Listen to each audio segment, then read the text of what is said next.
Looking for a fun way to win up to 25 times your money this football season? Test your skills on Prize Picks, the most exciting way to play daily fantasy sports. Just select 2 or more players, pick more or less on their projection for a wide variety of statistics, and place your entry. It's as easy as that. If you have the skills, you can turn $10 into $250 with just a few taps. Easy gameplay, quick withdrawals, and an enormous selection of players and stat options are what make Prize Picks the #1 daily fantasy sports app. Ready to test your skills? Join the Prize Picks community of more than 7 million football fans who have already signed up. Right now, Prize Picks will match your first deposit up to $100. Just visit prizepicks.com/get100 and use code GET100. That's code GET100 at prizepicks.com/get100 for a first deposit match up to $100. Prize Picks, daily fantasy sports made easy. Before we begin, I wanted to give a huge shout out to the folks at Amazon Music for partnering with us on this episode of the Inside Line F1 podcast. But more on this later. Right then, let's get right into today's episode.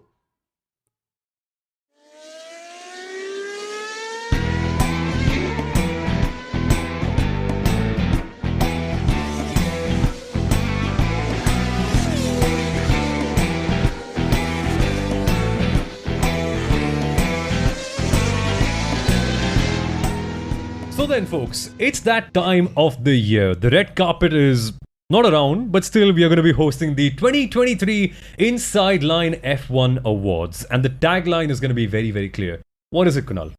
The winner is never who you think it is. These are absolutely rigged awards. They try and capture some of the best moments we have recorded through the season. And that's why it's like the Inside Line F1 podcast doing the Inside Line F1 Parody Awards. But who's invited? It's just the three of us. We made a phone call to Lewis Hamilton, but he wasn't in the mood for any awards these days. That sucks. Verstappen was also invited, but he's too busy sim racing. Who else did we call, Sundaram? Anyone fun? Fernando Alonso? Oh, yeah. Come on, that was predictable. Had to win. But they all didn't come here. But one person specifically sent us a message. Do you know who that is? The person who's not invited to any party, but still pushes their leg in and says, I'm a part of this party. His name is Mr. Sulaim, or Ben Sulaim. Not a normal Sulaim. He's a Ben Sulaim. The MBS of Formula 1. You normally see MBAs around the world. In Formula 1, you have an MBS. So he was not called, but he said if you are doing an awards function, it has to be with me. And of course, we have so many different categories to talk about. The recovery of the year. And by the way, it's all going to be stupid awards. We're not serious in any way whatsoever. So if you're expecting legitimately, who do we think was the driver of the year? Piastri got the most points. No, that's not going to happen here. It's all going to be crazy rubbish. Good rubbish. Good rubbish is fun. Yes. Good rubbish is always it's like good bacteria, bad bacteria. Yeah. That kind of thing, right? Exactly. And we've been told banter is our brand. Banter is what we do. And banter along with stats is what we do. And banter along with stories. But the central focus of everything that we do is banter. So, if you don't like banter, skip this episode. Although you're really missing out on something awesome. Because we've normally heard of Ted's notebook. This is Sundaram Saumil and my notebook over 22 races with Imola cancelled. Yeah, that also still has. And China as well. Yeah, okay. That also still has its own page saying what happened in Imola. So that's what we're going to do, right? And lots of forgotten moments, by the way. So if you think that we're going to cover the conventional moments of Formula 1, like Verstappen dominating and winning all these races, trust me, we're not even going to mention Verstappen's race wins once. It's all going to be all the other things that you might have missed. But take a look at this. 2 people with spectacles. One person who was a former Navy cadet in terms of sailing. He's got a very good eyesight as well. So we're picking out things that you might have missed out. But this is the Inside Line Banter Awards. But before we begin with anything, I have a question for both of you. Not scripted, by the way. What are we calling it? Let's call it the Lance. The Lance Awards. So we present the Lance to someone. We all love Lance the most, right? We've got to call it either the Lance Armstrong, I would probably go with. Ooh, really? But yeah, I still would go with It's the Lance. It has to be the Lance. He beat dopers in a field of dopers. No, we should call it. He had the best doping mechanism in a field of dopers. That's dope. But that's Tour de France. I have a better name. We should call it the Stroll Awards because there's a troll in between. Guys, let's just think. The stroll. Let's just stick to the original name, Inside Line F1 Parody Awards. No, because no. everything is parody. Nothing is scripted. We But, just got points. Like the Grand Tour has the Nige. So we need to give like the can we call it the Oscar?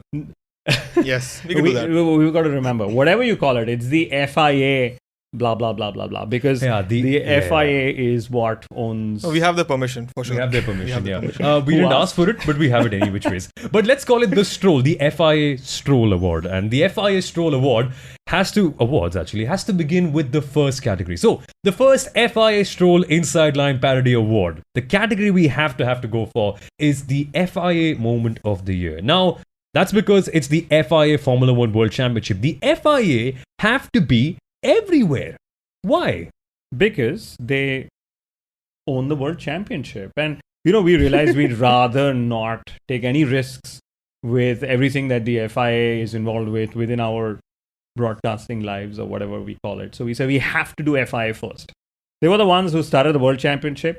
So they are the ones we start this category with. And obviously, don't you guys all agree that the FIA has so many moments that we have to go with the FIA Moment of the Year? Absolutely. And I'm actually going to share this snippet, Sure. right?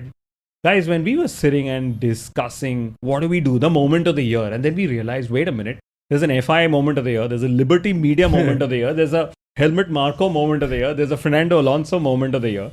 There were so many moments of the year that we couldn't really do justice to the Moment of the Year. So here we have the FIA Moment of the Year. So let's go for the nominees, by the way, folks. Firstly, we have Lewis Hamilton. Now, Lewis Hamilton was declared to be an anti-role model by the FIA for crossing the track in Qatar after his accident. And that shot, oh my God, Drive to Survive is going to be milking him walking and Russell going past. But that's one thing where the FIA was like, not permitted. That's kind of interesting in a way. But Hamilton was also pulled up for something else, Kunal. His looks, they hate him. Yeah, well, they hate all the jewelry that he wears in places that we can't see. But, if we were to generalize this, firstly, everything that the FIA does or doesn't do, it's a gate, right? So let's just call. So there was Hamilton Gate. Yeah. Then there was Ban Gate. How many things has the FIA actually banned this year, apart from banning overtaking? Okay.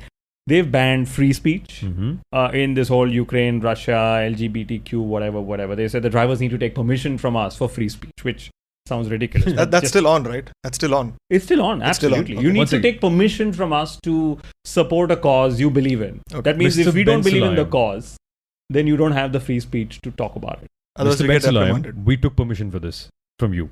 We're allowed Yeah. to say all that we want to. Then the other ban was the jewelry ban, which somehow should also make it the mystery of the year. There was Lewis Hamilton pulled up every race for a self-scrutineering form.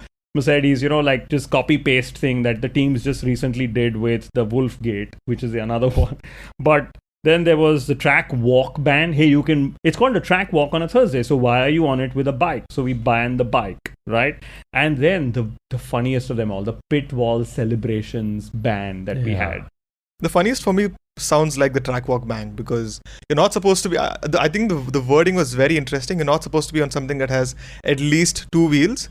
I think that was why it was banned. And eventually, I think in Las Vegas, I saw Lewis Hamilton on a bicycle or on a scooter.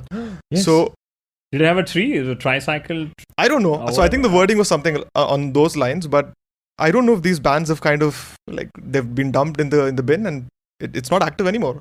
And had we had a ban like this, we wouldn't have Jensen Button's iconic moment of driving a rickshaw in India at the Indian GP. We hate the bans. But the winners, guys, I think we couldn't reach a consensus on this one No. because the FIA also can never reach a consensus. So why don't we go for our individual winners? I'll go first. My winner has to be, for the FIA Stroll Award, the FIA Moment of the Year, it has to be the Andretti Gate, where FIA literally gave an entry to the Andretti team, and F1 said, we didn't give them an entry. And the best part of them all, normally it's like FIA and F1 are two parents in the house, right? They're meant to be working with each other for the benefit of the child, which is us. Normally when parents make a decision, they discuss it within themselves. But a press release? Is that how Formula One literally got to know of FIA admitting a team? There was no communication, no email, no WhatsApp message, no private tap on the shoulder saying, hey buddy, we're letting Andretti come in. A press release was how all the Formula One teams and also the Formula One management got to know of Andretti being admitted. That's like one parent literally going out there and saying, hey, I'm just doing something on my own will and you figure it out. What a stupid, like, they have the right to. It's just like, why would you? Because they can, because it's the FIA Formula One World Championship. But Sundaram, what's your winner? Because like Samuel said, there was no consensus here. No, I'm definitely going to differ. For me, it has to be the biggest moment, biggest laps of the year. Austria 2023. Race is done. The race classification is out. There's radio silence, and then a team pops up and says, "Hey, there were way more penalties than actually what you put out." And then the FIA goes like, "Yeah.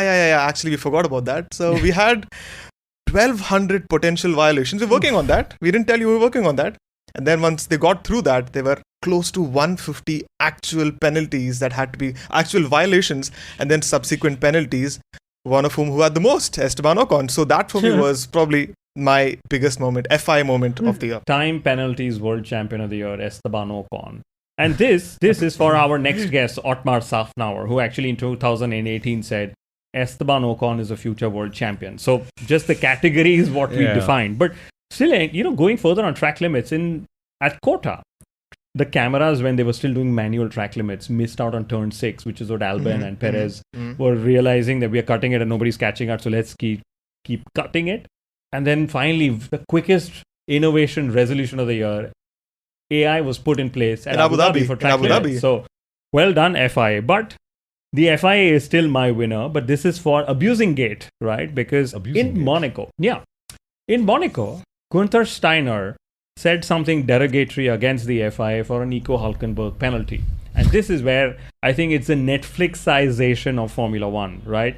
2 instances. The FIA stewards actually said, you said something derogatory. And Gunther said, if I really had to say something derogatory, I say something derogatory. And they said, actually, that's true. That we know, Gunther, you can be more derogatory than you've already been derogatory with us. They were clearly hinting at all the F-bombs that Gunther drops on Drive to Survive. Then the repeat happened in Abu Dhabi where Toto Wolff and Friedrich Vasseur, the love boys of Formula One, in a decent way. Okay. They actually were abusing in the FIA press conference in Las Vegas, and they were called up for it. And they said, you can't abuse. And that's, the Netflixization of the FIA is what happened in 2023. Why can't we abuse? Abusing is, that's what gets your raw emotions out there, so I don't get it. But eventually, the winner of it all has to be the FIA. So clearly, we can't reach a consensus like the FIA for this one. But for the other one, I think it's going to be tricky to try and find a consensus as well. Liberty Media, because when we talk about the FIA, we have to talk about the other parent in the room as well. And I love to bring this up because Liberty Media have always had this challenge within themselves to try to one-up themselves. Like when they came in 2018, they came up with this very stupid logo that's now grown up on us. I remember the backlash we had. Yeah. They came up with a very audacious title song that eventually grew up on us. They eventually came up with so much more. 2 races in America that have now become 3. They eventually came up with what else did they come up with? Driver introductions, which clearly will not grow up on us. But let's talk about these other really, I won't say American, but these really showbiz moments that the Liberty Media have now brought into Formula One that are now just going up from one level to the other one. So the nominees for that one, folks. Where do we begin with this one? I think we need to start off with a giant sphere in the middle of a Grand Prix. It's not even 20. It's like, how tall is it? 4 stories tall? We're living clearly life in a simulation.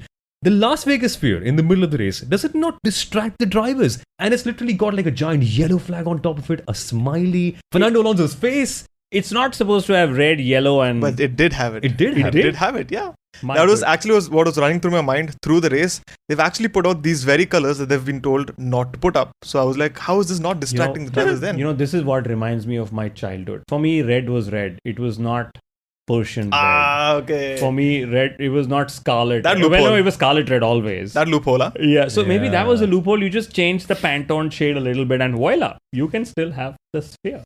But the continuing on the nominees, right? The Liberty Media moment. The Liberty Media was the organizer for the Las Vegas Grand Prix. We know they were the promoters. They only just got homologated on the Thursday of the race. Now, yes, Somil and Sundaram have done so much motorsport as well that they know what's wrong with the Thursday homologation. So much Indian motorsport. No, we're kind of used to it now. But that's not true. You both have done a lot of international motorsport as well. But with Indian stuff, that's just the way the country runs. We homologate things on Thursday only. we homologate them when it's actually ready as well. Like it happened for MotoGP, you know. I know I got a lot of brickbats for calling out the stuff, and then people are like, see, we told you it'll get homologated. but Las Vegas was not that way. The rumor is, and actually it's not a rumor, it was reported by Christian Nimmerwall, I think, that on the Tuesday when Niels Wittich went to homologate the circuit, it wasn't ready. Ooh. So he had to go back on the Thursday because that's what it wasn't ready. But what was ready was all the entertainment that happened, the razzmatazz around the Las Vegas Grand Prix. Interesting. That has to be one. So not Speargate, we're not calling it this a gate, but a giant sphere, homologation issues, which by the way led to manhole problems. That's the first time we're mentioning manholes in this episode. Yeah, somebody actually forgot to just bolt the manholes. And like I was saying during one of our broadcasts, Formula One has been doing a street race for 75 years. You just have to go to Monaco. You know, everyone wants to build the next Monaco, but nobody probably wants to learn from Monaco. Like, Monaco's had manhole failures, as we remember Barrichello and Button and whoever. Two manhole mentions. Yes. There we go. We're going to get to 10 eventually. Yeah, but manhole covers. Somebody just forgot to bolt them down. Which is surprising for me. Like you mentioned, it's happened so many times. Yeah. Baku, Malaysia. Don't say the M word. No manholes. But let's say, and this is for a company that put $500 million into... That's a very Liberty Media thing to do. Yeah, that's $500 million into the Las Vegas Grand Prix. I mean, just the paddock. Just the paddock. No. 1 second. There's history there. It's not called the paddock for emotional reasons. Huh? It's called the pit building because history says there was somebody whose last name was Paddock who opened fire somewhere, killed a few people or injured a few people. Really? Yeah, I'm not making this up. Oh God. But guys, this is why you have to listen to this episode because this is the kind of stuff we track and we report on. Just that when you have 22, 24 odd races, it's so tough. 48 episodes just gone and talking about the racing.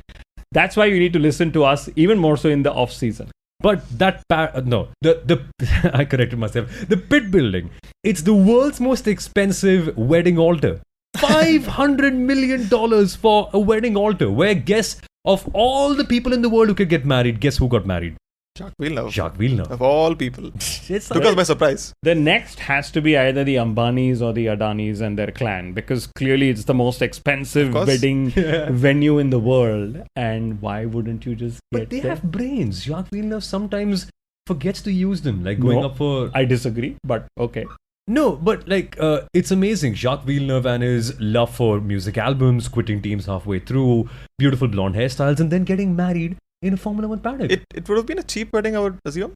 Just get access into the paddock and get married. I would love to do that. Yeah, and go into the Ferrari motorhome for the free food, which is where you normally find Jacques as well. Not that anything's wrong. We all go there, but... And they have a wedding red carpet too, in the paddock. Some things that you said Jacques Villeneuve loves as well, or hates. Lance Stroll, right? Fellow Canadian. But fair enough. But that's one moment. What else comes up to your mind, Sundaram, for a Liberty Media moment of the year? Netflix Cup. The Netflix Cup. The golf tournament between Sainz, Lando, Albon and Russell. Mm-hmm. We had the Netflix Cup. Was And it someone Russell actually or broke the cup Gasly? as well. Carlos Sainz broke the cup. Yeah. Trophies just didn't have a great year in 2023. But the winner of all of this is, I would say, Stefano Domenicali versus Mohammed Ben Sulayem. So it's the president of the FIA versus the president CEO of Formula One. Mind you guys, that's the only battle we've had in 2023. Only battle at the top. At the top. Yes. At the top. Yeah. And it's an ever-evolving scoreline, right? Because what happened? Saudi Arabia said $2 billion for Formula One. MBS said, no, I don't think it's valued so much. And then Stefano's right, here's a letter. Keep your mouth shut. MBS said, you know what? That's 1-0. I need to go one up. What do I do? Andretti, why don't you go race in Formula One? There was 1-1. Then, I think the scoreline is still 2-1 because Really? the Wolfgate happened where the Wolves were suddenly pulled up for investigation. Stefano called up all the 9 teams saying, put out this statement, Control-C, Control-V happened. Yeah. And now suddenly FIA backed off saying, no, we investigated and they're all clean. So I think the scoreline is 2-1. 2-1. But guys, if you think the scoreline is still going to change, Watch Drive to Survive. and let us know what you think is going to change at. Yeah, that's Mohammed Ben Sulayem. He is never going to stay put without giving one punch. And he didn't do that in the FIA awards. So something big is potentially going to be coming up. Now, what else do we go to? Be it their gritty competitive spirit or their dedication to getting the best bang for their buck, we take inspiration from so many things that Formula One teams do, one of which should be our commitment to data privacy. Do you know that Formula One teams use a VPN at every Grand Prix to protect themselves and their data? And when it comes to the matter of data privacy, there really isn't anyone better than our sponsors for this episode, NordVPN. With almost Formula One-like speeds and complete online security, NordVPN helps keep your data safe when you use the internet, and that too across multiple devices, no matter where you are across the globe. Being an avid gamer, my personal favorite feature is the MeshNet, where you get to create your own private secure network for file sharing, work, or best of all, LAN parties as well. To grab a huge discount off your NordVPN plan, go to nordvpn.com/insideline. Our link will also give you 4 extra months on the 2-year plan. There's no risk with Nord's 30-day money-back guarantee. The link is in the podcast episode description box. The third category we have to go to is the forgotten moments of the season. And we've been telling you, we are tracking everything. Let's talk about the other things, right? The forgotten moments. Firstly, we had Logan Sargent, our favorite driver, finish P21 in a 20 driver championship. He has earned that accolade along with so many impressive others. Did Latifi do that once? North American drivers? But Latifi has done it. P21 in a 20 driver championship. And by that I mean supposedly a 20 driver championship. Obviously we have replacements. But imagine being a full-time driver and finishing P21 to drivers that have actually only raced part-time. Quote unquote Liam Lawson. Did it happen last year? Not last year. Not sure. De Vries actually pushed someone down to P21. Yeah. But De Vries, I think it was Latifi who was pushed down. Clearly, right? Could be. But De Vries is also a forgotten moment of the year. Yeah, I'll tell you how forgotten De Vries was in 2023. At the last race of the season, when the final drivers classification came up, they didn't have the words Nick De Vries. It says Paula De Vries, right? From Estonia, racing for Trident. Picking any of this up. Go back. We saw this. Yeah. We saw this. That's exactly the character I was using in my F1 2023 game. Yeah, so Samuel, they just hacked into your F1 2023 game setup. Those cheats. But what other moment do you think we've forgotten this year, or most people have? 2 very interesting ones for me. Amongst all the Verstappen, Perez, and Leclerc poles and Sainz poles, there was one other driver who took pole position, Lewis Hamilton. It was celebrated very much on that day, and it's kind of faded away in memory. Was that Hungary? It was Hungary. Wow. Probably the only high for Mercedes this year. But the other forgotten moment is, and this is really forgotten, the fact that we had the closest on-track finish between 2 cars this year and no one's spoken about it. So this happened in the Austrian GP sprint between George Russell and Esteban Ocon. They finished roughly 0.009 seconds between each other. It's not been spoken about. Everyone remembers Fernando Alonso, Sebastian Vettel from Japan, 0.011, and Schumacher and Barrichello from USA 2002. No one's even spoken about this. It's gone under the carpet. 9 thousandths of a second. In a sprint, but Wow. Just the entertainment they wanted in a sprint. Not at the front, somewhere in the midfield. But you spoke of Fernando Alonso, him almost not winning in Monaco. And that's a forgotten. There you go. You heard that. I hope I can forget that. But Then Hulkenberg qualifying in P2 in Canada. That's one of the most forgotten moments as well. And something we all forget. Alpine's podiums. Ocon in Monaco. Pierre Gasly in Zandvoort, and of course another Belgium. stat. Yeah, was it? Yeah, Belgium was a sprint. Sprint. Yeah. And another stat which you pulled out, which was Max Verstappen actually winning the title on a Saturday. But I'll tell you my most fun one, and this is not the winner, ladies and gentlemen. The cost cap is one of the biggest conversations, and I'm very sure in the next year or two we're going to have chartered financial analysts turn content creators putting out a video, 5 reasons of how to make a team competitive under an F1 budget cap, right? That's what they're going to do because accountants are more important or will be more important than engineers, said Mr. Toto Wolff. Haas has a smaller pit wall and Mercedes has a pit wall at home for Toto Wolff. And all of this before we actually have a category where you just sit at home, race from home, like work from home kind of thing. But forgotten moment, how teams are just optimizing to either spend or save money. Mr. Finance with Sharan. I know you're watching this episode. Keep an eye on this one. It's one piece of content for you. Commission de dena baad mein. But we're also talking about other things. We have the winner for this one, guys. Sundaram, when it comes to forgetting things, or forgetting people, or forgetting a team, there's clearly no competition, right? Who is the winner of the forgotten moment of the year? And the winner is Alfa Romeo. And more specifically, Zhou Guanyu, because I really don't remember what he's been up to this year in terms of qualifying or in the race. I do remember that Valtteri Bottas had a few good qualifying and race sessions towards the start of the year. But then what was Zhou Guanyu up to the whole year? No idea. No idea at all. There? I don't even remember one special outfit, or one good result, or one bad result, or one crash, or one quote. He did have he did have a contract extension. That's the most I can think of what he's done this year. But no, I'll tell you guys, the most memorable thing that Alfa Romeo has done this year, the most airtime that they got, was in a Punjabi music video with Karan Aujla. And that's the only thing, I'm not even kidding you, that's the only thing apart from their black and gold livery, which is beautiful. The only thing we remember of them this year. And it's such a shame, right? With Alfa Romeo leaving Formula 1, we had to give them one award, something. They have to win something, right? They haven't won anything since 1950 or something. Yes. So we have to give them something, and it has to be the forgotten moment of the year. So Alfa Romeo, you are the forgotten team of the season. And we're going to forget them immediately because it's now going to become Sauber. Yeah. And they also lost the race to getting title rights to Haas. Can you imagine you lose something to Haas? Haas gave it to a financial transferring company. We're not going to give them airtime. But imagine... We're not going to give them any gram of time. But that's... They're not paying us money for it. Yeah. I was waiting for that. But no, that's crazy. Alfa Romeo are most forgotten team of the year. But let's also go to the next category. And speaking of Karan Aujla, speaking of celebrities, we have to talk about the celebrity of the year. But guys, it's amazing, right? Formula 1 has come so far to the point where I remember in 2011, the bumper celebrity moment of the entire season was Rowan Atkinson on the grid for the Indian GP.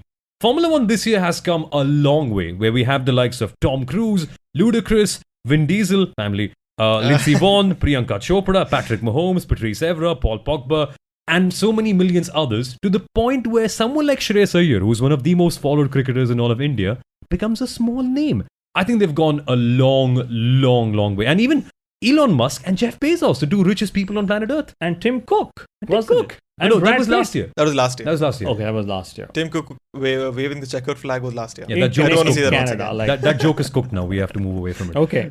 So the nominations are? The nominations are, firstly, my personal favorite. You know, last year we had DJ Khaled talking about the good vibes in Miami, family, F1, biggest city in the world. Yeah, DJ Khaled went on a special drive with his best friend in the F1 paddock. Guys, can you imagine who it is? Oh, wow. Okay. Stefano? Did he go for a drive or did he go for a stroll? A drive. It was Lance Stroll. It's the most unlikely friendship in the world. DJ Khaled and Lance Stroll talking about absolute faff. Watch this video. It's Boss. Of all the companies in the world who could do this, it's Boss. Hugo Boss. Hugo Boss used to sponsor McLaren for Lewis Hamilton and Fernando Alonso with the most pretty suits. Are sponsoring DJ Khaled and Lance Stroll in one video, and they're talking faff like, hey, do you like Nutella? Do you like... yes. Have you seen I remember that now. The moment you said Nutella, I remember There goes any sponsorship opportunity we could have had with that company. But DJ Khaled, and it's like the two most polar opposite people. Lance Stroll is the most... the biggest introvert. His interviews in the paddock are so short, and so it's like he doesn't want to be there. And DJ Khaled will take a pit gun and try to change a wheel with a wheel cover already on it and give an expression like, I did it. What a guy. My nomination is David Beckham for living the ultimate Indian sports fans' dream. He was here for the Cricket World Cup, mingling, making content with the great Sachin Tendulkar. He flew directly from Mumbai, India to the Las Vegas Grand Prix, where he was there as a guest because, hey, it's David Beckham. Can you imagine? That's the dream. Somebody flies in all the way from whichever part of the world, watches cricket with Sachin, goes back, meets the drivers out there in Las Vegas. That's what you call a double header.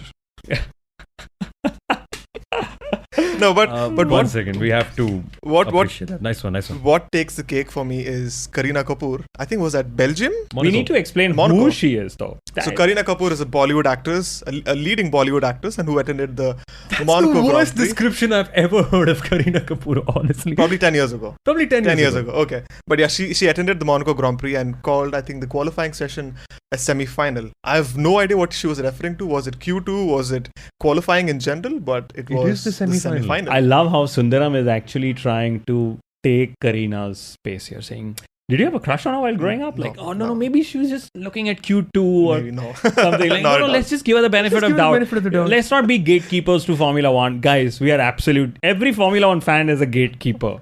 Let's admit it. Whether you're trying to be a purist or a fence sitter or a newcomer, every sports fan is a gatekeeper. So that Dude, do you know how many aces Roger Federer has had? That's a gatekeeper question because, hey, I know it. I mean, so... Tell me. Dude, I'm not a tennis fan, although I love to watch. But wait, does that make the FIA the biggest gatekeepers of them all? Because they have so many controversies, so many gates. Spygate, Crashgate, Toto Wolff Gate, Manhole Gate, Green Gate. Ligate as well was there. Yeah, but Kareena Kapoor watched the semi-finals. It is beautiful. Semi-finals are great, right? We should watch them every single time. Yeah, and we should have Ravi Shastri, who's the other nomination for this category, on our episode every single time, because Ravi Shastri, Tracer Bullet, his typical... Ravi Shastri, again, to put context, a fantastic cricketer, the former captain of the Indian cricket team. World Cup winner. World Cup winner. Had an Audi before any other rich people had it in India in the 80s, etc. Paid a lot of tax to get it in after winning it at the World Cup. I think he probably has beaten Mika Hakkinen in couple of their drinking, binging Supposedly games. He's very good mate. He said that. Yeah. On our podcast. Yeah. So he literally said on our podcast, I had a few drinks with Mika and we were talking about things that only sportsmen talk about. And they were obviously drunk. But love Ravi Shastri. I mean, and he said he couldn't outdrink Mika Hakkinen, which says so much. Because if you can't outdrink Ravi Shastri, well, that's quite something. But that's Ravi Shastri. Couple of other celebrities we have to talk about. Cara Delevingne, guys. Come on, can you try to... I know you find her to be so irrelevant. You don't even remember her name fully. No, I just... Devil something is what I remember her last name as. I'm sorry, I've not tried. Irrelevant. But Cara Delevingne... she is irrelevant. I mean, unless she comes onto our podcast, which clearly, if she does, we should just get Martin Brundle invited as well. They'll finally get to talk to each other. Episode 2. Oh, I mean, poor Martin, he missed out on that. But no, Martin Brundle tried to interview Cara Delevingne. And guess what? Cara Delevingne said no because her PR team asked her to. So clearly, all the celebrities are now genuinely scared of Martin Brundle because they might just end up looking like idiots. I like this. Martin Brundle has power now. But do you guys remember the old Shaq interview with Martin Brundle? Yeah, I'm on a Formula 1 grid to watch a race. Yeah, it's all cool, bro. That's what celebrities should be like. Worst case, just tell that you're a new fan and just learn the sport. Cara Delevingne, come on, you can do better than that. I think there's more damage when you don't say something than when you say anything at all. So you can at least probably say, yeah, this is my first race. I'm out here to support Lewis Hamilton or Max Verstappen, and that's just it. You don't have to say a no or kind of do very interesting antics that Machine Gun Kelly's done. And it's so easy, right? Just go onto Instagram, which I know all these celebrities use. The most engaged stats page on the internet. Yeah. Turn up here. Always F1 stats, guru stats. Just read a stat, come out, say it on the broadcasting. Yeah, it's I know. that easy. It's that easy, right? But Machine Gun Kelly, you mentioned him. You've opened the box of worms. Sundaram, can you give us your best air guitar? I can't do that. You have to. He'll be disappointed. Where's the music? You have to make the music. No, I'm not doing that. No way. What? I just have one question. Let's take a guess. Without saying the exact name of the substance, because we might get an E-tag, which we don't want. But what substance do you guys think he was on? White stuff? The Formula 1 drug. FFEE. That's Coffee. a disappointing. Coffee, yeah. The Formula 1 drug, I think. Yep. Yeah, the Formula 1 drug. Amazing. Machine Gun Kelly. But the winner, folks, for the celebrity of the year in Formula 1 has to be will.i.am for being an absolute tool for coordinating an orchestra that doesn't need coordinating. You know what he was doing in the driver introductions at Miami? Just moving his hands left, right, making a giant H with his hands. And the orchestra were also laughing at him like, who is this nut job? He's not even singing. He's not even saying a word. He's just moving his hands, just dancing. And he might have earned so much money off that. I am jealous of will.i.am. He might be stupid, but he's making money. I want to do that job. Yeah, I respect him. Yeah, you got to just lose a couple of points of IQ if that's correlation, that you lose IQ and make money. Because... or maybe I need to have some black eyes and some peas for dinner. That's a Black Eyed Peas Yes, reference. yes. Yeah, that's Yes. Saumil Arora and his daddy jokes coming in. Yes. Which is also very awkward for you. Every time I just say it's awkward, right? Because the next category is actually the awkward moment of the year category. And several nominees. I mean, you can imagine, right? FP1, 2, 3 qualifying, sprint qualifying races, 22 odd races, 2 races getting cancelled, so many moments.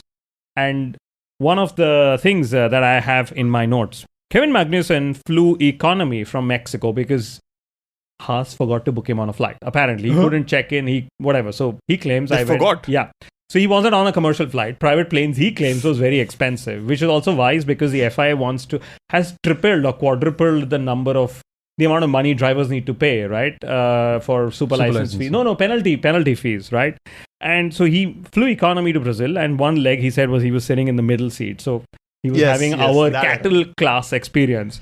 Then he got to the race, on the Sunday of the race. His race ended in less than 200 meters because he had a turn 1 tangle with Alexander Albon. Awkward. Was it Ryanair? I know they've been making lots of noise these days. Was it a Ryanair flight? I wouldn't know and I wouldn't care because they're not paying us to talk about it, even though they get so much free mileage from all their social media tweets. And that's Ryanair flying away from this conversation immediately. But Kevin Magnussen has to be one. The other awkward moment I would love to talk about. I was speaking about Will.i.am a second ago about the driver introductions. Logan Sargent walks out after being introduced and he asks America a brilliant question. He makes a request. Logan Sargent says, "America, make some noise!" And America proceeds to make... I'll say it again because I really want to make sure that Logan Sargent gets this attention that he deserves. So, Logan Sargent walks out at the driver introductions. Will.i.am introduces him. LL Cool J actually is the one who introduces him. And Logan Sargent walks out to a lot of fanfare and he asks all of America for one request. He says, "America, make some noise." And they do make a noise, which is a loud, audible groan. They make no noise whatsoever. And then the crowd fell silent. Pat Cummins, World Cup winner in cricket, says, "It's always brilliant to hear a giant stadium go silent." Logan Sargent would have loved that moment. What a guy. No, but my favorite nomination is Lando Norris breaking Max Verstappen's trophy after the Hungarian Grand Prix. He came very close to doing it even in the previous race, British Grand Prix, and I was that was a close call. But in Hungary, he actually broke it, and there was a little bit of a silence there, and Verstappen probably didn't care about it because it was his umpteenth podium. Imagine if it was someone taking his very first podium or very first race win and having your trophy being broken for the very first time. That's going to be a heartbreaking moment, but Verstappen couldn't care any less, and he got a replacement by, I think, a couple of races later, and that's that. Heart and trophy breaking. Heart and trophy breaking. But that's another one. But Who else are we going to? on Max Verstappen, he, for Las Vegas, said, "We were just standing there looking like clowns on the entertainment ceremony." The truth is, he's made every other driver and team look like a clown this season, right? By driving as he did and winning as he did. And this is where someone's like, "Dude, that's it. That's all the Max Verstappen airtime he gets." What championship are you talking about? Because Formula there's only 1. one person in Yeah, Formula 1. yeah. The rest were in Formula 1.5. But talking of F1 teams, whether it's F1.5 or in Formula 1, the teams were all victims of a global hacking network earlier in the season. How awkward is that? All the teams for all their cybersecurity partners were a victim of a global hacking network. Now, this network was based in India. Okay. Don't look at us. Don't look at us. Yeah, we don't know them. We don't know them. But Clearly. it's probably Indian Formula 1 fans getting together saying, "We do not have an official broadcaster." There you go. This is the might of all our internet prowess that we will do in Formula 1. And this is exactly, guys, why we all need a VPN service. Absolutely. A good, secure VPN service. A VPN like... NordVPN, right? Because they are our partners for this episode. That's the VPN I use when I'm traveling between all the cities that I try to live in. And that's probably what the teams also need, right? To avoid such hacking. And, Formula 1 was very nice to say no data was lost or exchanged, no files, etc. But why even risk it? Just get NordVPN. Absolutely. So if you're watching this video or listening to this, get the promo code in the description and the bio. NordVPN.com/insideline. McLaren, this one is for you. You've had your data leaked in the past. You should probably get a very secure, fast VPN like Nord as well. And on our 2-year if you buy the 2-year plan on NordVPN, I think you get 3 months free as well. 4 months. 4 months free on the promo code as well. So nordvpn.com/insideline is the place to go to. But that's a very smartly done plug. Other awkward moments, guys, very, very quickly. We had Carlos Sainz breaking the Netflix Cup trophy. We also had Mike Crack saying that Fernando Alonso and Lance Stroll were performing at the same level. Clearly explains why his surname is what it is. But guys, Liam Lawson had a drinks tube up his nose. And now in the drinks, it's not water, we all know. It's all electrolytes and stuff. So that's clearly the fastest way to get energy to your brain, apart from the white stuff. So this was in Zandvoort? Zandvoort? No, this was Monza, I believe, the team's home race. Monza, okay. So imagine snorting electrolytes. Oh my god, that's going to be awkward. But the winner, guys, wait. There's also, Liam Lawson. He was told by Ricardo that he's racing in Qatar via a random number on a FaceTime call. Can you imagine? Which means if you have Liam Lawson's number, just do a FaceTime call. There's a very good chance he's going to answer. Because I don't answer any unknown numbers, okay? Liam Lawson does, but that's where he is. He's a YouTuber now, he better. Is he? Okay. Yeah, he is. Then another awkward moment. In Zandvoort, Checo Perez was asked what's the national flower of the Netherlands. And he said, weed. I like Somel's expression. We need to capture that. Then there were several awkward moments with our favorite guest, Dr. Helmut Marko. Ooh. Checo Perez is South American. We all know why he said that, right? It gets better progressively. Yes. Alpha Tauri engineers can make a faster car than the Red Bull engineers if they had more money. Nice. More the money, the faster you go. Almost never true in Formula 1, right? Nice. Then, my best. Max Verstappen can put an Alpha Tauri or a Haas car on pole if the conditions permit it. That's how much he loves Max Verstappen. He should have tried that because he had basically finished the championship after the summer break. He could have actually done that. Either that or after Qatar. Just try it out for a couple of races. Yeah, and it's so easy. It's Alpha Tauri and Red Bull. They keep swapping drivers left, right. Just put number one. They could have actually tried that and figured out who's the better driver between Ricardo and Perez. Chance lost. Oh, interesting.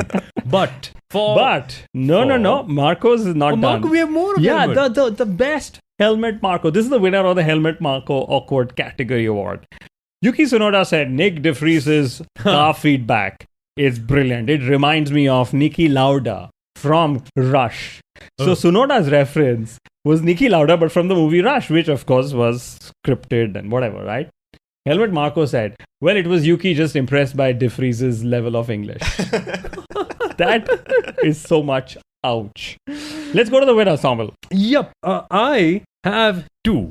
Firstly, we have to partly give it to Martin Brundle and Oscar Piastri because Esteban Ocon needed to have his birthday wish given to him. So Oscar Piastri, of course, being interviewed by Martin Brundle, and then Brundle is like, so Oscar, what's your race like? What's your race going to be looking like? Oscar is like, yeah, it's going to be good. Esteban, happy birthday, Esteban. Oh, and yes. that is such a killer moment. And the look on Oscar Piastri's face is like, yeah, screw it, man. I don't care anymore. But there's also more of Oscar Piastri, Kunal, because he had another awkward moment on the broadcast. Yes, which is actually the winner of the awkward moment of the year. The second winner. This is also one of those clashes. We couldn't agree on a winner. Oscar Piastri was told during a live interview that he's no longer P2 in the qualifying classification. Again, I think it was down to track limits. Yes. Track limits. Yes. Track limits, right? Was it Oscar Qatar? Piastri, he handled it very well. And I think I see a very Kimi Raikkonen-ish Oscar Piastri, very to the point, very short, always smiling, laughing, making us laugh, etc. That's one winner. The second winner. Sympathetic for an Aussie? We shouldn't be not. We not shouldn't at be. this time. Not Sorry. at this time. That's all the cricket love or hate that's coming out of here after We're Australia beat. biased as hell, and we deserve to be. We are not talking anything good about any Aussie until the next World Cup, which we probably are going to lose in the semi-finals anyway. But that's that. My winner for the awkward moment of the year is when Bruce Buffer tried to hype up Sergio Perez. Now, Bruce Buffer, right? He's insane. Whenever he's introducing any MMA athlete, he's like, and now Brock Lesnar. And Lesnar will pump up his chest, jump a little bit, puff his chest a little bit, like slap himself to get the adrenaline up. And when he did that to Sergio Perez got intimidated like a little cat. He's like, me? Are you talking about me? Am I the one? It kind of made me... it's like... He felt like a kitten. Really. It's like he was so intimidated by Bruce Buffer, who really walked up to his face and was like, Sergio Perez! And Sergio was just like, what do I do?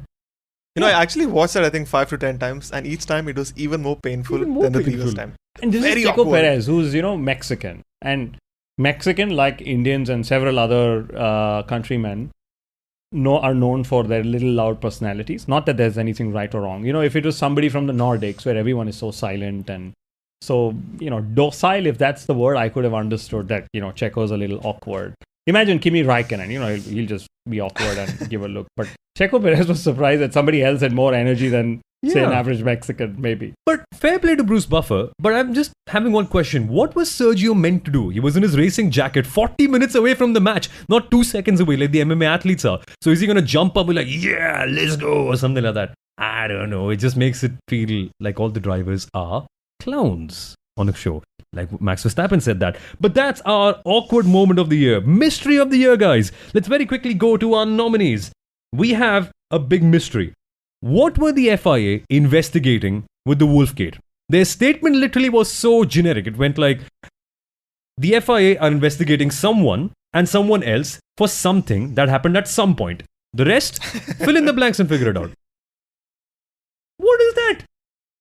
I think it just got really worse when they kind of retracted on the whole investigation within 2 days, once all the teams came out Less and than said 24 hours, right? After the that kind of made it a little worse in my opinion, because then it kind of made it very evident that there was probably nothing to investigate once all the teams had come out and said we didn't do any complaint of any sort.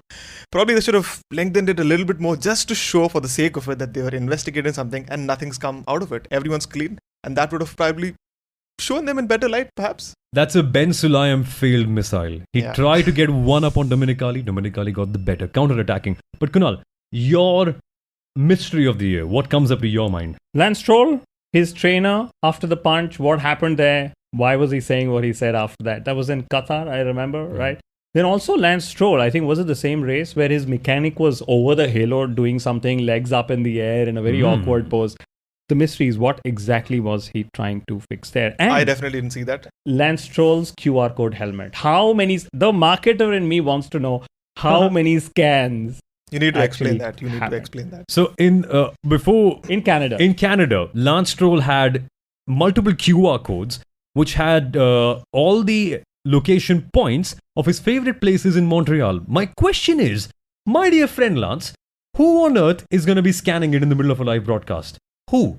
Is it going to be you? Because you're the only one that close to the helmet. So what even is the point? But also another question on Lance. And we'll get to QRs because there's another big funny QR story coming up. But on Lance Stroll, how much money did his trainer get paid? How much extra money did his trainer get paid to stay quiet on the One Punch Man gate? I think if we had an award for the best reactions of the year, his trainer would certainly get them because he dodged it like a tracer bullet.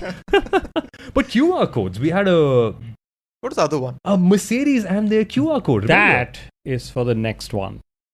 So we should just we don't go give it on. away. Yeah. We don't give it away. So We the don't give it mystery of away? the year also is, of course, Alpha Tauri, Nick De Vries. One race they hire him. Liam Lawson, 4 races they didn't hire him.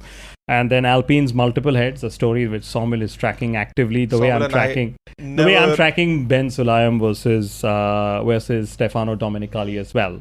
It pains me. Guys, do you know how many heads do Alpine have? Or how many have they let go? Otmar Safnauer, Davide Brivio, Loro Rossi. Who else was there? Alan Prost. Alan Prost was there. Year. There was a couple of other people as well. They've got 2 new people coming in, right? Luca De Meo. Luca De Meo, and there's another one.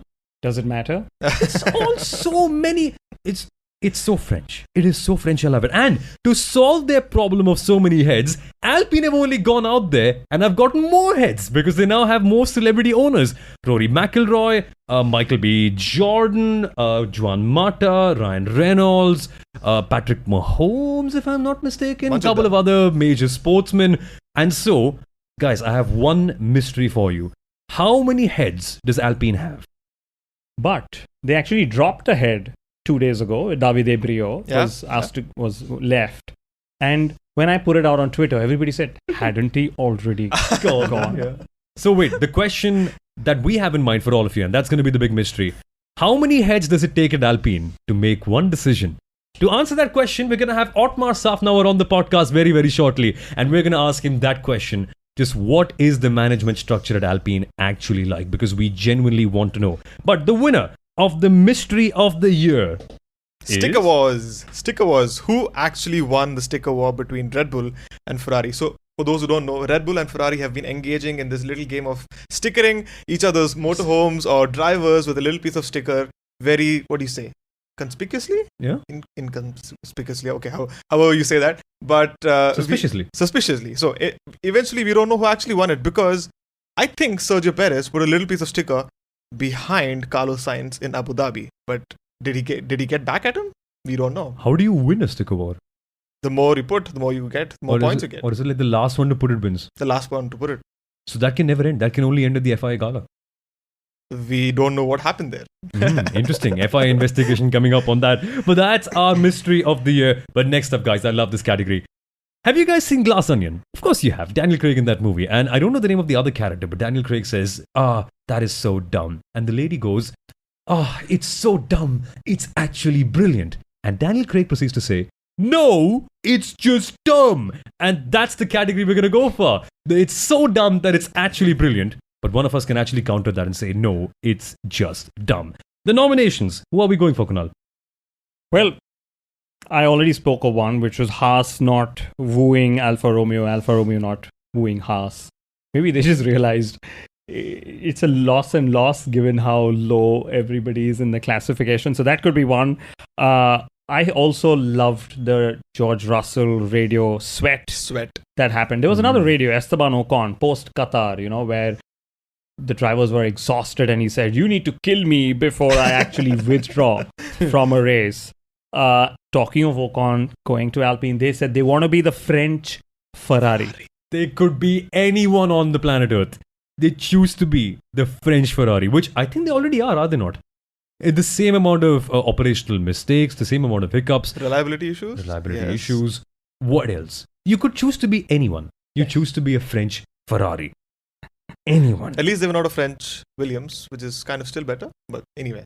But also, Sergio Perez, he kind of realized somewhere midway through the season that he's probably not going to win the world title, but he still needs a trophy to show off. So what he did was somewhere midway through the season, he started breaching track limits, falling down the qualifying order and starting the race somewhere from the pack, in the middle of the pack, and then making overtake after another. Eventually, he had the most overtakes this season, and that's a trophy that he can be proud of. Brilliant. The most rigged title overtake. So what happens is you overtake me, I overtake you, you overtake me, I overtake you. Is that one overtake or six or whatever, or three per person? I don't know. But Verstappen, he had a big one. He specifically stayed out at Las Vegas to go longer because he wanted the 1,000 laps led record. Big brain. Another one. Gasly's impede gate. Pierre Gasly, after he got impeded by Carlos Sainz in Spain, had a 45-minute meeting with the Alpine board. Sorry, I'm really going hard on them, but it deserves to be said. A 45-minute meeting with Alpine to decide how not to get impeded or how not to impede someone else. And guess what? The next race, they proceed to get impeded by Carlos Sainz again. No, they impede someone else is what I remember that to be. It's so dumb. It's actually brilliant. But also, honorary mention, Ferrari for putting out the wrong car in the show and tell session. They put out the old car instead of the new one. And the journalists were cracking their heads like, it's been 30 minutes. I can't find anything new. And that's where Ferrari had to raise their hands and say, sorry guys, that's the old car we're showcasing right now. But, okay. But, winner. No. There's something else on Lewis. There's a lot. So, yeah. Lewis Hamilton in Brazil said Brazil has the most beautiful women, right? And he said, maybe I'll find a girlfriend here one day. So Lewis Hamilton not only wants Max Verstappen's Red Bull racing car, but he also wants a girlfriend with the same origin or native as Max Verstappen, which is a Brazilian girlfriend. Jealous. Yeah? He is clearly jealous. Also, then Max Verstappen in the pit exit.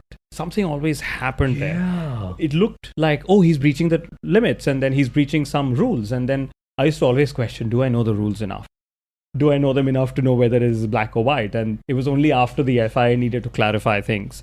And my favorite one here was Haas, CBS, which is of course the American broadcaster as well, not the official broadcaster, but they are developing a single camera workspace comedy with Gunther Steiner. Again, the Netflixization of Haas, because Gunther Steiner is clearly the big deal, even if they don't get. Gunther really is a celebrity right Yeah, now.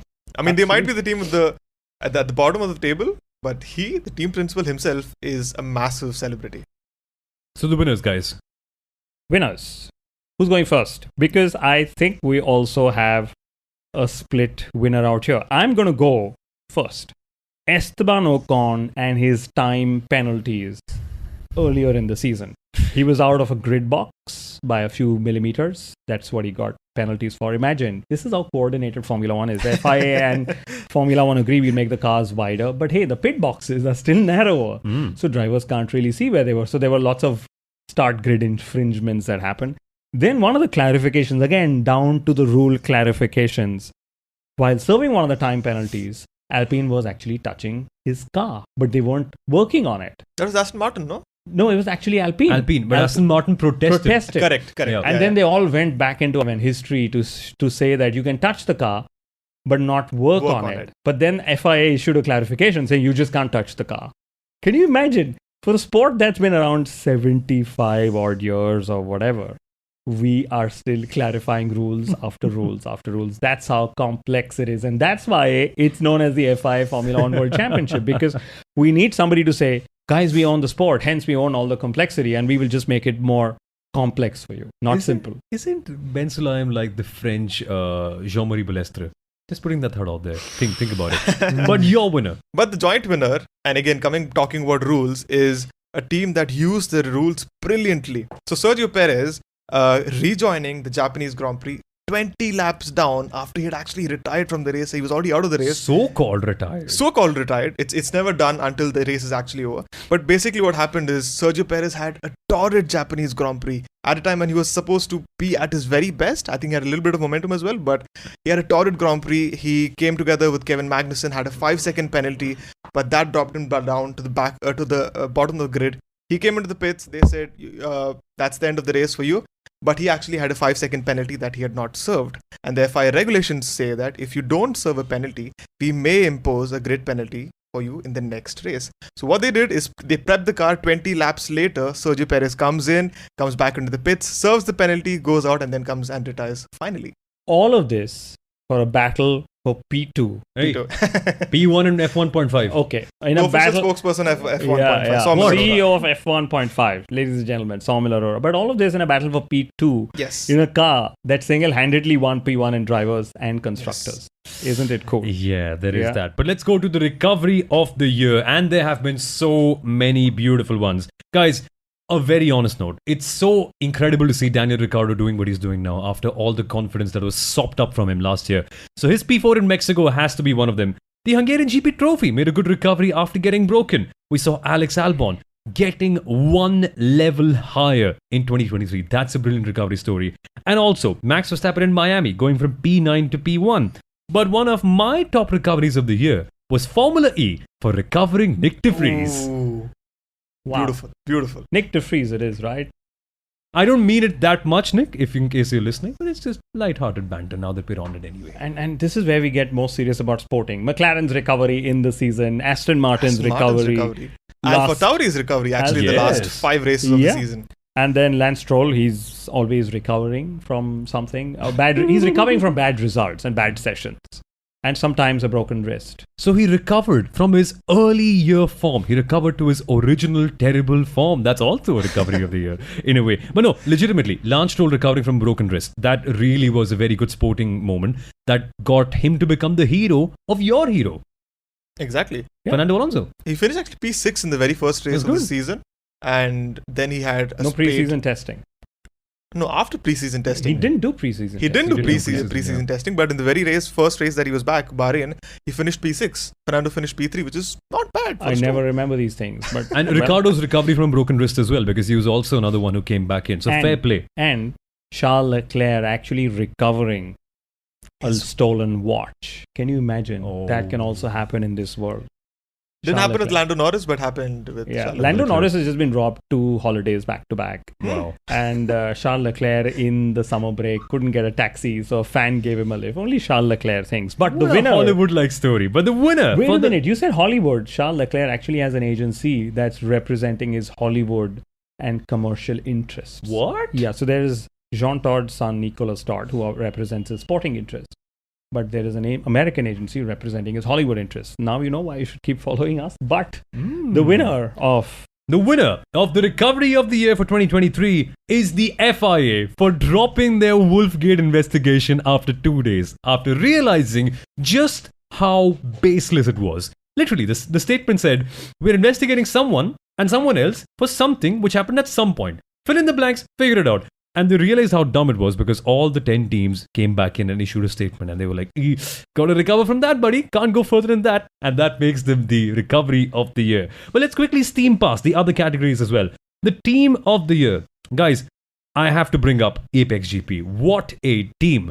One race out there and they make the maximum impact and the maximum noise. Not on the track, but in terms of PR. So Apex GP and their PR team, good job. I'm surprised they hadn't already sold a title sponsorship for it, given all the publicity they got, getting star drivers like Brad Pitt. Sunny Hayes. Okay, Sunny Hayes. I don't remember these things. Yeah.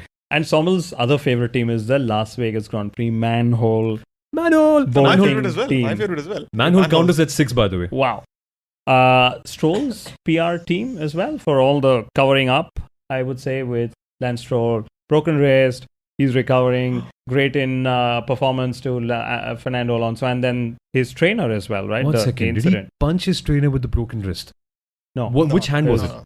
It was he's recovered. Like, he had 9 months to recover in the middle. Who's a sporting hero? Rocky Balboa? Okay, we'll figure it out. But his PR team did a good job. But who's your other team of the year nominee? Ferrari. Leclerc and Sainz doing a brilliant job in terms of strategy, giving Lando Norris the DRS towards the latter part of the race. And even Leclerc finally putting his brain into the game and getting Sergio Perez to get him to overtake him in Abu Dhabi so that Ferrari could actually finish P2 in the championship. Smart. Very good move in the final stages of the race, but eventually it didn't work out. But I'm glad to see Leclerc is actually getting to choose his own strategies during a race. The kid is becoming a man. Yeah. But the winner of the team of the year category clearly is Mr. 3-time world champion Max Verstappen. Four, right? Because he single-handedly has won the Constructors' Championship this year. And Mr. F1 Stats Guru actually found out. Just today. Just recovering, recording and preparing for the recording. Mr. F1 Stats Guru found out that Max Verstappen has also been leading the Constructors' Championship from race 1 of 2023. So he's been leading Drivers' Championship P1 and Constructors' Championship P1. Both. Single-handedly. And of course, we have to here also applaud the partnership he has with Jean-Pierre Lambies, former Force India engineer, who worked with Paul di Resta. It's a sweet and spicy sort of a relationship that the both of them have. Can you imagine? It's very nice. It's very wholesome to hear otherwise. But then in Belgium, we had a very interesting moment where GP literally lost a stop and he said, okay, Max, that's it. You're going to tell me what's going to be the strategy for qualifying. Tires, fuel, everything. You tell me what we're going to do and we'll do just that. And eventually, they did a good job over there. What a team that works out very well. The other category, folks, that we have to go to, the looking like a wow. So have you guys seen that meme? So beautiful, so elegant, looking like a wow. In case you haven't, here's a quick look at this auntie who's selling a suit in India. And here's what she has to say. But that is so looking like a wow. We had so many looking like a wow moments. We have car liveries, helmets, drivers. Guys, who are we going for? In terms of my nominations, I am hardcore going towards McLaren because their Monaco livery was so pretty. White and black, beautiful. Their Chrome livery was incredible. And the Chrome helmet as well. Smartly they integrated with Google Chrome. So big brains over there. The Las Vegas livery with Jack Daniels, the black and orange one, such a pretty one. And in general, their 2023 car was also looking like a wow. What else? What's your nominations for this one? I would say the whole Gulf and Williams livery that they had, because I was really excited after what they managed to do with McLaren last year in Monaco. But I think it was a little underwhelming what they came out with Williams. I think in the last couple of races. Las Vegas was atrocious. Didn't really hit the spot. It was horrible. It's like, so you take a beautiful livery, which has a beautiful Duracell integration, and you ruin it with a giant Williams in the American flag. You can have it. At least have a sponsor there. Why change it for the sake of changing it? I don't get it. Why even have a discussion of liveries and driver helmets? So many. I'm a nerd. I got started because of the liveries. Really? Yeah. I just don't care. For me, it's like, okay, there's a new sponsor, there's a new integration. Would you watch a race with just black cars? Absolutely, I would. Ah, come on, you wouldn't. You need some sort of color so in life. you can do a black and white, no problem. But speaking of black and golden, Alfa Romeo's black and golden livery at the end of the year. Chef's kiss, bellissimo. We are going to remember that for a long time. But, what else? Any other special helmets to talk about? I have one. Pierre Gasly and his François Sever helmet. Now, all of you know how big of an admirer I am of François Sever, his driving style, his eyes, his looks, and especially his helmet. White, red, yellow, and blue. And Pierre Gasly replicated it. And it is just perfect. Perfect. But the winner, guys. Any other nominations, by the way? Any other special helmets that come up? No. Oh, Max's golden one. The championship winning one. That is a very pretty helmet, by the way. Wow. I have no recollection of any of these. I just know every time Gulf is involved, there's so much nostalgia. And it's like, which team actually did Gulf liveries better? Was it McLaren or was it Williams?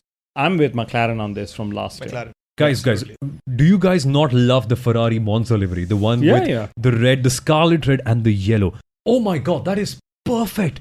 That car is so pretty. But it isn't the winner. Because the winner this year, guys, is... We're doubling down on this guy so much. I mean, fair play. He was performing so well for the last couple of races and for the first third. But it has to be Lance Stroll's goatee. Haha. What? Are we not fans of it here? It got him 2 back-to-back P5 finishes. So yeah, P5 and P10. And that happened after he shoved his trainer. So after he was, I think, reprimanded or something of that sort. So he managed. Was he reprimanded? For the shoving. FI called him out. I mean, he's a fighter. He shouldn't be reprimanded for punching. No, but still, I think the goatee is working, and I think it actually looks very good on him. And the goatee is working. And the mullet as well.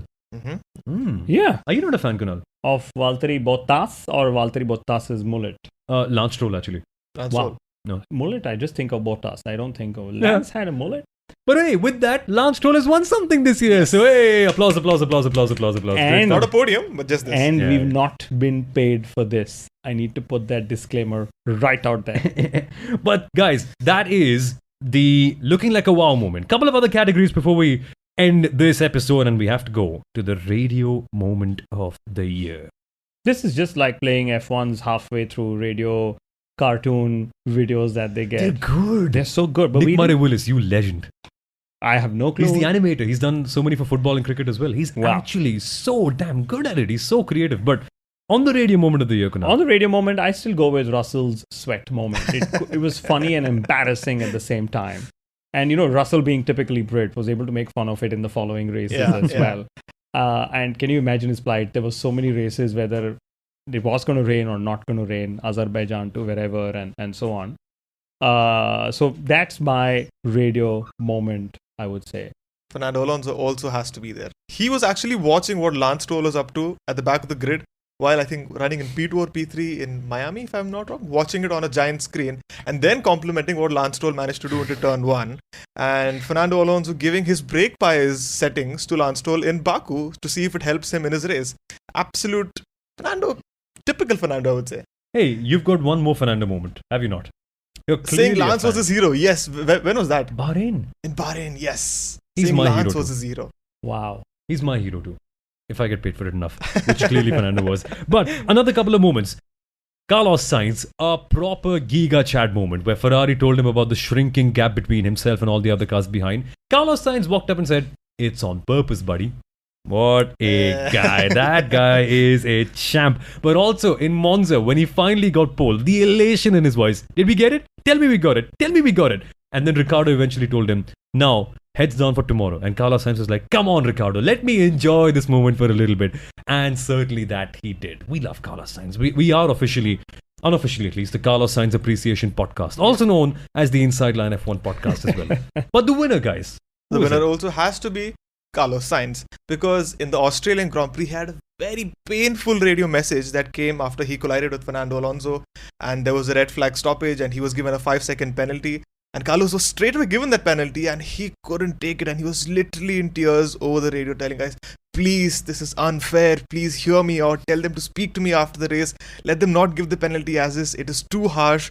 And he was given a 5-second penalty, which we think also, it's 1920, it was a racing incident, it was actually a collision. I don't remember the incident, I remember the radio He collided message. with Fernando Alonso and took him out, but then Fernando still managed to restart because they had not crossed the first safety car line. But yeah, very painful message from Carlos Sainz that. And that 5-second penalty mattered more because that was 5-second penalty when the grid was all bunched up together. So he got put to the back. Carlos Sainz was last year's champion as well, with his famous radio message of, let's not invent something new, guys. This guy is going to be winning every single year, at least something. But, okay, final category of the year, guys. The prediction of the year. Kunal, you have been harping on about Mika Hakkinen for good reason. Yes. Firstly, because he actually predicted that McLaren is going to recover and start fighting for podiums and wins with Red Bull Racing. And that was a time when McLaren were not even getting out of Q1. I remember brushing that whole comment off. I'm like, no, this is definitely not happening. I was wondering if Mika was with Ravi during one of their sections. And then Ravi Shastri, that is. Yeah, Ravi Shastri. I like how we just say Ravi or... Ravi Bhai. Ravi Bhai. Okay. So that was Mika Hakkinen predicting McLaren's recovery. I would say even Pirelli, they had predicted 6 months ago that tires would not last in Qatar. But hey, nobody listened to them for all the pyramid curves. Sausage went to pyramids. At least it was vegan, but that was that. And then, of course, Fernando Alonso. Did you really just crack that joke and let it slide? Don't I always do that? Oh, yeah. Fernando Alonso saying that this is going to be the last race without podiums. We're going to be having a podium in every race till the end of the season. And I think he said this, 1/3 or halfway into the season.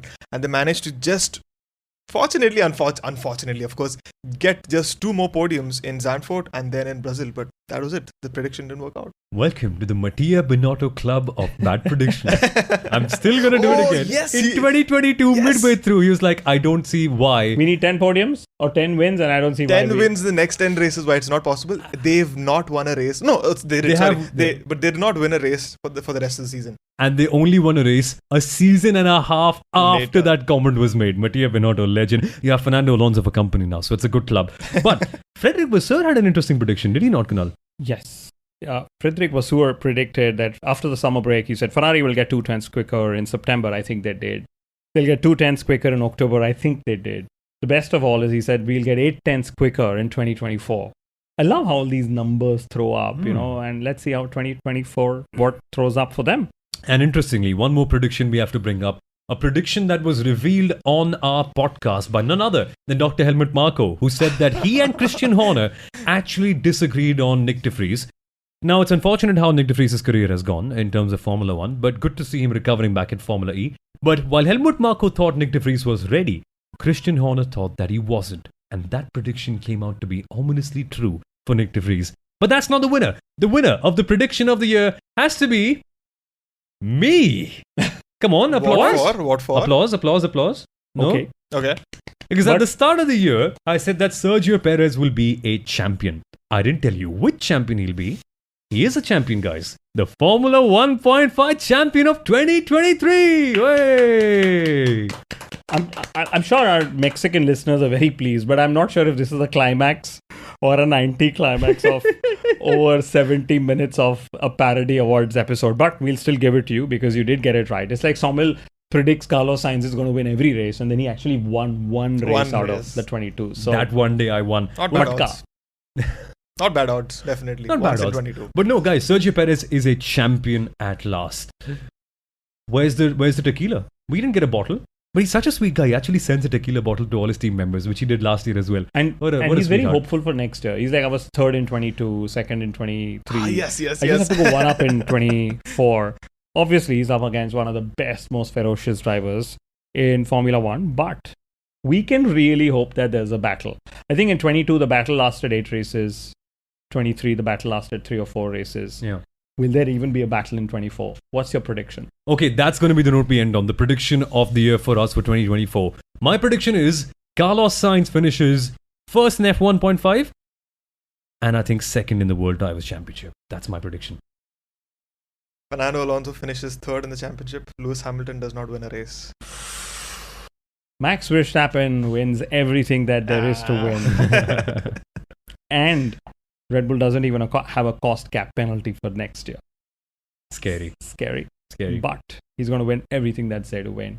Checo Perez is going to be humiliated even more so. Maybe a mid-season replacement. Who knows?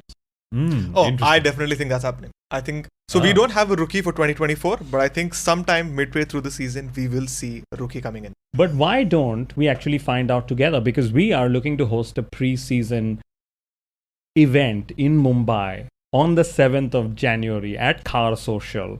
Why don't we all just get together, record a live episode? We go through each team, every driver, whether it's 21 or 22 drivers, we'll talk about all of them, including Sonny Hayes. Sonny Hayes as well. Yes. But on that note, folks, on that note, what I will ask you to do is firstly follow us on social media to stay up to date with how you can book tickets for that event. And very, very importantly, get there, because we're going to be doing bold predictions for all the teams. And speak to anyone who's ever attended an Inside Line F1 pit stop. They will only tell you good things. The only bad thing they will tell you is what's the one bad thing that happens at an F1 pit stop? That it gets over. It ends. That's a very vanilla bad thing. The other bad thing actually that happens at an F1 pit stop is the fact that sometimes there are so many people with us that we can't take a picture with everyone. That is a bad thing. It's a good bad thing to happen. It's a good bad thing to happen. Good bacteria, bad bacteria. That kind of thing. Exactly. But folks, you are going to be there. There's no questions asked. You're going to be there for that one. But folks, thank you for listening to and watching also as well the 2023 Inside Line F1 Podcast Awards, or the FIA Inside Line F1 Podcast Awards. The red carpet is not here. They've packed up and taken it back home. But at the end of any awards, you've got to get sloshed on drinks or tea or water, whatever it is. Do that like Mr. Ravi Shastri would advise you to do. And we'll see you for the next big episode, which is going to be Otma Safnawan. See you then, folks.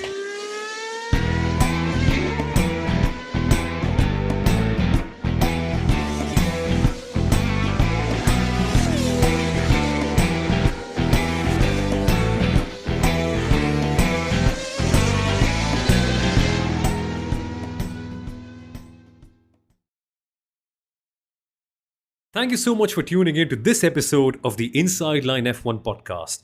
Before we ended, I just wanted to say a huge thank you to Amazon Music once again for partnering with us on this episode of the podcast.